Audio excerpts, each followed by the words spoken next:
అలసిన వానికి ఓరడించు మాటలు. సహోదరుడు భక్తి సింగ్ గారి పరిచర్య నుండి సేకరించిన అనుదిన ధ్యానములు. డిసెంబర్ 27.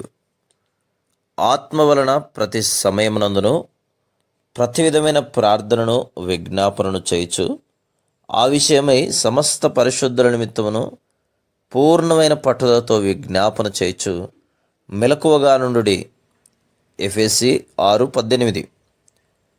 నెహెమ్యా గ్రంథం 4వ అధ్యాయం 1వ వచనములో శత్రువు దూషణ హేళన అను ఆయుధములను వాడినట్లు గమనించుదుము. ప్రభు యొక్క కార్యములను ఆటంకపరచుటకు శత్రువు వాడు అతి సామాన్యమైన ఆయుధములు ఇవి. సాతాను ఈ ఉద్దేశము నిమిత్తం తరచుగా నాయకులను వాడును. నాయకుల నుండి వచ్చు హేళన దూషణ ఎంతో బలముగా దేవుని రాజ్యమును పాడు చేయును.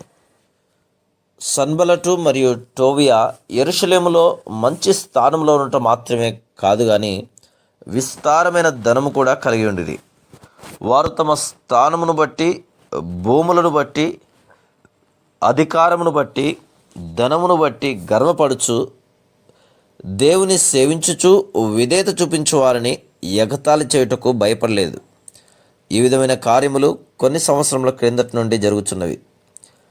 ఎవరైతే పాఠశాలకు, వైద్యశాలకు మరియు ఇతర కార్యాలయములకు అధికారులుగా ఉందరో వారు ధనము, అధికారము, ఉన్నతమైన స్థానమును బట్టి మత్తులై ఉందురు. వారు నీటి బాప్తిస్మములో సాక్ష్యం ఇవ్వగోరిన వారిని, నిన్ను ఎవరు పాతి పెట్టెదరు, నిన్ను ఎవరు వివాహము చేసుకొనెదరు, ఎవరు నీకు ఉద్యోగమునిచ్చెదరు అని ఎగతాళి చేదురు.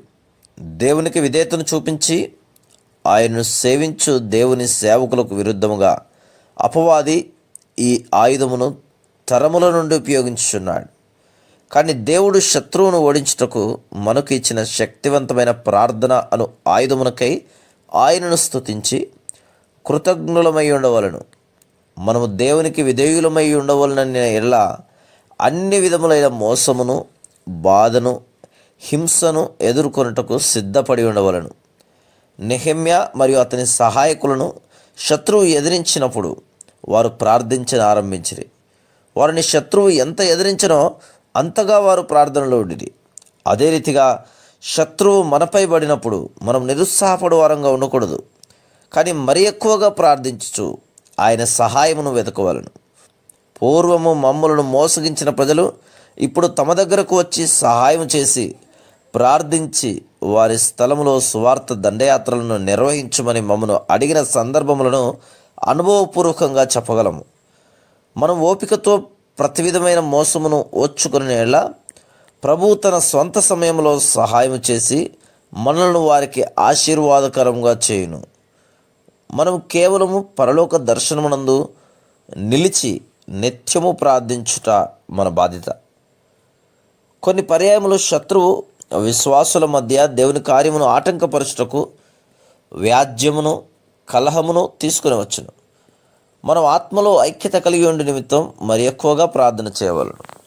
శత్రువు దేవుని ప్రజలపైకి, దేవుని దాసులపైకి ఘోరమైన విరోధమును రేపును. శత్రువుపై విజయమును సాధించి ఓడించుటకు మనం ప్రార్థనలో ప్రయాసపడువారముగా ఉండవలను. Praise the lord.